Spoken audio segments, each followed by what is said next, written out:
네, 안녕하세요. 직진TV입니다. 오늘은 제가 요즘 5월이다 보니까 5월 초에만 좀 행사가 많다기보다 스텝도 많고 알바도 많고 하다 보니까 굉장히 좀 지치는 것 같습니다. 지금 4월 29일인데요 5월 1일에는 화천에 갑니다. 11사단에 가서 위문 공연 사회를 봅니다. 드디어 MC로서 군대를 가는 게 처음인데 잘 할 수 있었으면 좋겠어요. 일단 요즘 좀 너무 피곤하다 보니까 오늘 좀 컨디션이 안 좋아요. 근데 일단은 최근에 제가 군대 비판을 많이 했으니까 이제 좋은 점에 대해서 조금 얘기를 해보려고 합니다. 이게 좋은 점이라고 했을 때 일단 관계적으로 좀 많이 배우고 내가 성장할 수 있었던 제가 리더십을 기르기 위해 왔었는데 진짜 이 사람을 보고는 리더십을 내가 배웠다라고 할 만한 사람이 바로 제가 복무한 부대 대대장님이었습니다. 중령분이셨는데 일단 제 대장님이 좋았던 이유는 첫 번째, 인성이 굉장히 훌륭하셨습니다. 대대 회식 문화에서부터가 달라요. 그 술 일단 절대로 강요하지 않고 그 회식 장소나 회식 음식을 고려하는 데 있어서 간부들의 의견을 수렴을 합니다. 자기가 독단적으로 결정하는 게 아니라 보통 간부들의 의견을 수렴을 하고 권위주의적인 사람이 아니라 권위가 있는 사람이었어요. 그런 낮은 직급이지만 그 사람의 입장에 충분히 공감하고 고려해 줄 수 있는 그런 분이었어요.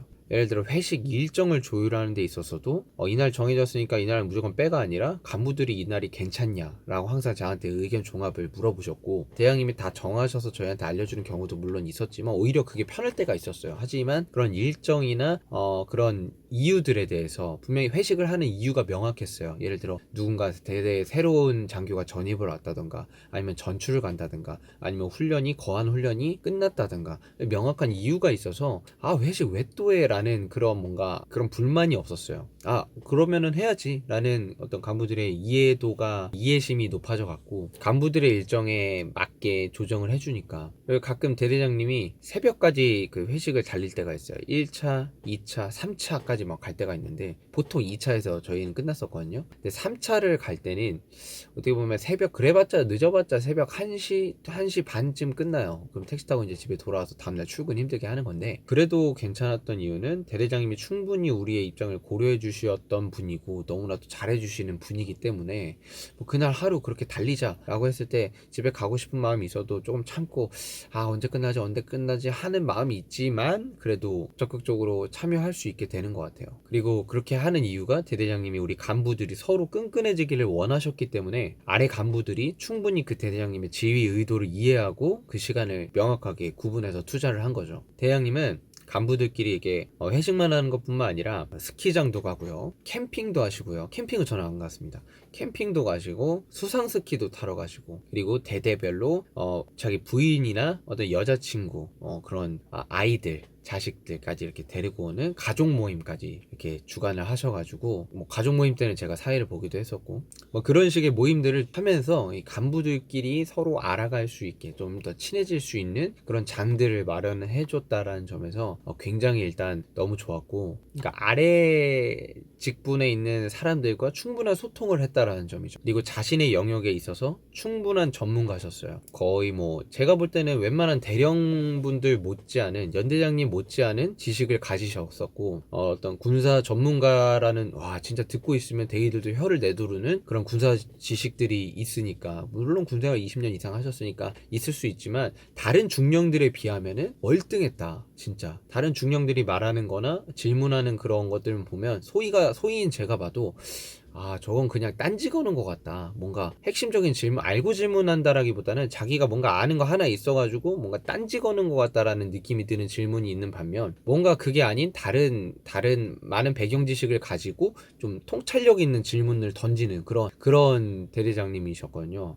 그래서 그런 부분에 있어서는 되게 전문가셨고, 그리고 체력이 웬만한 중대장들보다 좋았습니다. 웬만한 초임장교들만큼 굉장히 체력이 좋으셨고, 그런 체력 단련하는 데 있어서 자기를 게을리하지 않았어요. 그리고 축구 또한 굉장히 잘하셨습니다. 축구를 기술적으로도 너무 잘하셨고, 이렇게 보는 눈도 너무 좋으시고, 그리고 체력적으로도 너무 잘 달리시니까 그 밑에 있는 장교들이 안 달릴 수가 없는 거야. 좀 이렇게 설렁설렁 뛰면은 대대장님한테 혼납니다. 그러니까 잘하진 못하더라도 열심히 하는 모습을 보여주면 대장님은 인정을 해주는 그런 분이셨어요. 물론 옛날 옛날에 대장님이 중대장일 때는 안 그랬다고 좀 엄격했다고 얘기를 하는데, 지금에서는 이제 많이 성격이 이렇게 유순한 쪽으로 가신 거죠. 근데 저는 이렇게 성격이 이렇게 변해갈 수 있다라는 게, 물론 중력쯤 짬 되면 이제 전역을 앞두셨으니까, 전역을 이제 몇 년 후면 전역을 하시니까 그런 걸 수도 있는데, 그래 제가 볼 땐 너무 대단했어요. 그 정도 짬이면 히스테리 부리고 운동 좀 안 하고 좀 뺏기 부리고 그럴 만한 나이라고 생각을 했는데, 전혀 그런 거 없이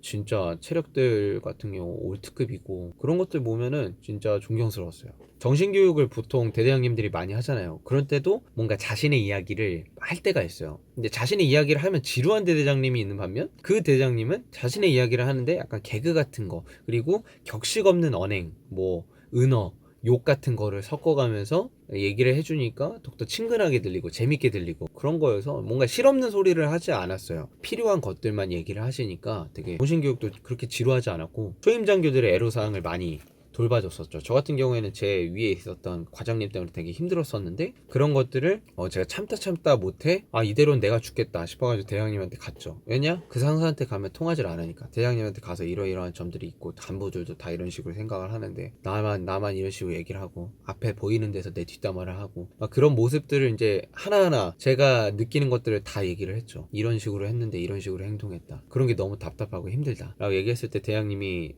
내가 잘못했고 내가 못했고 내가 부족했던 건 뭔지에 대해 집중을 전혀 안 하셨어요. 그냥 내 상황에 대해 충분히 이해를 해주시고, 그런 고통이 있었다는 거를, 그리고 어떻게 조치하겠다라는 분명한 약속을 해주셨어요. 그리고 그런 약속을 해줄 때도 내가 이제 그 상사한테, 그 과장한테 얘기는 하겠지만 그게 다 지켜지지 않을 수 있다, 하지만 지켜지지 않는 모습들까지 내가 어떻게 해줄 수는 없지만 그거 정도는 조금 견뎌봐라 라는 식으로 이제 얘기를 하셨었어요. 근데 그래도 저는 이미 충분한 위로가 됐었죠. 어쨌든 저에 대해서 막아주겠다는, 어느 정도 간섭을 지양하도록 통제를 내리겠다라는 거를 답을 주신 거니까. 그 이후로 어떻게 보면은 저는 대대장님을 더욱더 의지하게 되었고, 제가 인사장교였는데도 더욱더 대장님을 보필하기보다는 보필하면서도 더 의지하게 되었고 그랬죠. 제 후임이 또 저를 괴롭혔던 상사 직속 밑으로 들어갔어요. 그래서 저에 대한 관심이, 제가 대장님실에 들어갔다 보니까 이제 저에 대한 관심이 그 후배한테 쏠린 거예요. 그 후배도 당하고 너무나도 힘든 군 생활을 하다가 그 후배도 대대장실에 한번 들어갔다고 하더라고요. 그래서 내가 병신인 것만은 아니었구나, 그 상사가 분명히 역시나 잘못됐구나 라는 거를, 물론 그 전에도 다른 간부들의 수많은 증언들을 통해서 알고는 있었지만 다시 한번 알게 되었죠. 그래서 근데 이런 대화의 시간을 가졌다라는 것 자체가 이미 대대장님이 나의 말을 들을 만한 충분한 마음의 그릇이 있었다라는 거죠. 그런 대대 분위기와 그 간부가 하는 업무 처리와 그런 행동들이 대대에 안 좋은 영향을 미치고 있다는 걸 이미 파악을 하고 있던 차였어요. 그래서 더욱더 얘기가 잘 됐었는데, 그런 소통할 수 있는 리더십이 필요한 것 같아요. 진짜로. 그러니까 리더십은 그런 것 같아요. 자기가 명확한 지시만을 내린다는 그런 걸 떠나서, 예를 들어 야 내가 이거 해야 되는데 너네 이것만 하고 딱 쉬어, 이런 명확한 지시를 말하는 게 아니에요. 왜냐면 정이 없잖아,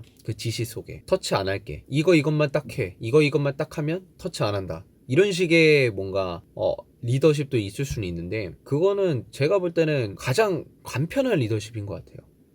그리고 어떻게 보면 권위로 통솔하는 거는, 스스로 병사들이 존경심이 나오게 하는, 내가 저 사람을 위해 일해야겠다라는 그런 뭔가 충성심이 드는 거는, 그런 권위적인 리더십에서 나오는 게 아니라 소통하는 리더십에서 나온다고 생각을 하거든요. 물론 그 소통하는 리더십 속에서도 명확한 지식과 전문성이 있는 상태여야겠죠. 그리고 제가 인사장교였잖아요. 대장님하고 소통할 일이 겁나 많단 말이에요. 하루에 대장실을 한 두세 번 들어갔다 왔다 하는 일들이 있으니까, 하루에 한두 번. 저에게 업무 지시를 해도 저한테 최대한 부담 안 가는 선에서 항상 지시를 하셨어요. 물론 제가 대장님실 들어왔다 난 이후로도 특히나 더 그랬었지만, 그 전에도 대장님이 시키는 일이 굉장히 스트레스 받거나 부담스러운 일이라고 느껴진 적이 진짜 단 한 번도 없었던 것 같아요. 어떻게 할지 명확한 지침을 주고, 이렇게만 해와라 라고 구체적인 지시를 주니까 저는 일하기가 너무 수월했던 것 같아요. 물론 저에게 일을 많이 안 시킨 것도 있을 수 있겠지만, 제가 부담이 될까봐. 근데 사실 중령분이 중위한테 부담될까봐 일을 안 시킨다라는 그 개념 자체가 너무 신기한 거잖아요. 하다못해 그 담배를 PX에서 사오라는 그 잔심부름을 시킬 때도 있는데,